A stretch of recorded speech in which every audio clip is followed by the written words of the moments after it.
Vamos começar nossa revisão de capítulo 11. Olha, a última. Estamos chegando na final, viu? Espero que todo mundo passe aqui, ninguém vá para a final. Se tiver na final, eu já aproveito e já passo logo. Ah, não, eu ia falar, vou para ficar mais um ano comigo, mas no oitavo ano vocês também ficam comigo. Então só espero que todo mundo passe. Bem, vamos lá então começar a revisão do capítulo 11. A leitura disse que a tela dela tá Ela preta. já disse que voltou também. Voltou. Já achei. Enfim. Aí, lembrando, essa parte do capítulo 11, ela fala mais sobre juros, tá? Então, são os dois pontos principais que vocês têm que estar de olho. Mas, obviamente, ela fala um pouco sobre aumento e redução de porcentagens. Eu não vou fazer os exemplos dos exercícios, tá? Como eu tinha dito. Mas o Ana Paes entrou com outro... tá melhor agora, Ana? Melhorou. Nice. Aí, voltando, basicamente... Para aumento e redução de porcentagem, o principal que a gente precisa saber é isso daqui, tá? Que seria essa fórmula da venda com o custo mais o lucro. Isso daqui geralmente a gente pode achar as três coisas, né? O custo, o lucro e a venda. Quando você vai vender uma coisa, geralmente você já pensa no custo e no lucro automaticamente, é uma coisa natural. Quando você quer vender um produto, por exemplo, imagine uma situação bem simples hoje em dia. Você está na OLX e você quer vender o seu produto que já é usado. Então você vai pensar ali numa venda, certo? Porém, o seu lucro ali, ele não está voltado mais para um lucro extra, certo? Do custo que você teve. Porque como o produto já é mais velho, tudo aquilo lá ali para você, tecnicamente, é lucro. Agora, quando você compra um produto novo para revender, que é esse tipo de caso, geralmente você tem um custo para comprar esse produto, certo? Ele custa tanto. Aí depois você vai revender.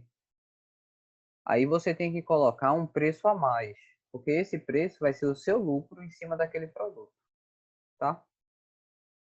Então, geralmente isso é feito em porcentagens. Quem tiver com dúvida em relação a porcentagens durante os exercícios, vai ter várias coisas e explicações sobre porcentagens, mas nada que seja de outro mundo, tá? 20% é a mesma coisa de você dizer 20%, e aí você começa a calcular as porcentagens. Ué, Google. Aí, obviamente, se a gente quiser ver outra coisa também, que fosse, por exemplo, o prejuízo, é só você colocar quanto foi o custo, certo? O preço da venda e o desconto da operação. Que basicamente é quando você quer saber quanto de prejuízo você vai ter em cima do seu lucro, geralmente. Isso pode acontecer de duas formas. Quando a pessoa compra muito, quando a pessoa compra à vista. Porque geralmente à vista eu já expliquei para vocês, né? Essa questão do dinheiro à vista.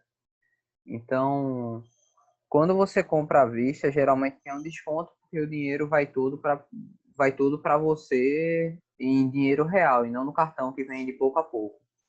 Então, geralmente é para dar um desconto. Então, você tem que saber quanto de prejuízo você está tendo, certo? Em relação àquele produto. Aí você vai meio que tirar isso aí do seu lucro final. Mas às vezes é bem melhor você ter menos lucro e vender mais produtos, como eu disse, se a pessoa comprar muito. Então, para o capitalismo é sempre melhor você vender mais e barato do que vender pouco e muito caro, entende? Porque a quantidade é melhor do que qualidade na questão de vendas. Claro, vai depender da venda também. Aqui tem algumas operações, tá? E são várias fórmulas que algumas vão ser utilizadas para algumas coisas, mas eu não vou falar tanto delas. Mas tem algumas fórmulas bem específicas para a gente trabalhar com elas, tá? Eu acho que é muita coisa essa parte. O livro nem aborda tanto isso, mas tem algumas. Se precisar, vocês não precisam estar lembrando essas fórmulas agora, não. Na hora dos exercícios, caso for necessário, eu pego uma dessas e mostro. Olha, a gente está usando tal fórmula, pessoal. Tá? Então, isso aqui é só e fórmulas que possivelmente a gente trabalhe para essa prova. Possivelmente, não quer dizer que eu vou usar, não quer dizer que eu vou usar e não quer dizer que eu vou usar todas. Afinal, são 4 fórmulas, fica meio complicado. Agora a gente vai ver a taxa de juros. E basicamente a gente já sabe essa parte, né? Todo tipo de serviço, geralmente, que pode demorar ou não, a gente pode adicionar uns juros em cima disso, tá? Aí eu não vou estar entrando na definição, mas basicamente a taxa de juros é isso, né? Quando você paga uma coisa parcelado e a coisa, o lugar que você comprou tem que ganhar alguma coisa em cima disso. Então ele faz os juros. A gente tem o capital, que seria o dinheiro que você está aplicando, lembrando novamente. A taxa geralmente a gente fala que é 100 unidades monetárias por unidade de tempo, então basicamente seria o percentual. Só falando, a taxa é o percentual. E juros simples. Juros simples é bem tranquilo, tá? Basicamente é uma taxa que você vai pagando todo mês e ela é uma taxa fixa. Então, eu não vou até passar essa parte, que lá na frente já tem um exemplo melhor sobre juros simples. Mas basicamente é isso. É uma taxa que você vai pagando ali, por exemplo, se você tem um juros de 10% ao mês, todo mês você vai estar pagando 10% de juros em cima do capital, tá? Então, é basicamente isso. E tem uma fórmula. Essa fórmula aí sim é interessante, vocês têm. Isso aí vai servir muito para algumas coisinhas na questão e na prova também. Muito provavelmente eu coloque uma coisa desse tipo. Não quer dizer que eu vá colocar, mas muito provavelmente sim, já que o assunto é de juros. Aqui teria o quê? Que juros vai ser o capital vezes a taxa em determinado período. Então você faz a multiplicação de tudo, capital, taxa e tempo. E você consegue os juros automaticamente de quanto você vai pagar no total, tá? E tem os juros compostos. Que os juros compostos ele é um pouquinho diferente, que é basicamente o seguinte: você vai ter agora um montante, porque para cada mês você vai ter que calcular novamente em cima do mês anterior. Então você tem ali uma parcela que, por exemplo, acumulou, você começou a dever, no mês anterior adiciona um pouco. Imagine assim, você tem R$ 10 numa poupança e a poupança lhe dá 10% todo mês. Então no primeiro mês você vai ficar com quanto lá? Você vai ganhar mais R$ 1, porque 10% de 10 é 1. Então, ficou agora R$ 11 na sua poupança. No próximo mês, você não vai ganhar R$ 1 de novo, entende? Você vai ganhar os 10% de R$ 11, que agora seria 1,1. E assim em diante. É assim que juro composto vai funcionar. Sempre adicionando mais e mais.